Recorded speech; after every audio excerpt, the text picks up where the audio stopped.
د نبی علیہ الصلوۃ والسلام شق صدر یعنی سینه مبارکه چې شلولې شوې ده او صفا کړې شوې ده دا 4 کرته شوې ده. د 15 کالو په عمر کې د نبی علیہ السلام سینه مبارک او زړه مبارک په ابي زمزم اوبو سره وینځلې شوې. دویم کرته کله چې نبی علیہ السلام د 10 کالو شه د 10 کالو په عمر ټیم کې دغه زړه وته دا نبی علیہ الصلوۃ والسلام ته بیا ووینځلی شو.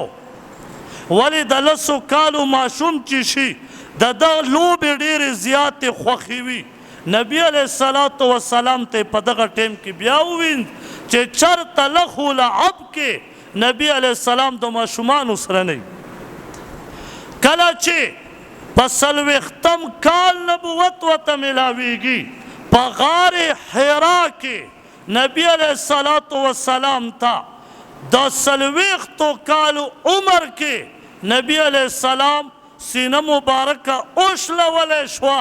او بیا یې وله ووینځلو دا زړه یې وله بیا صفا او 4م کرته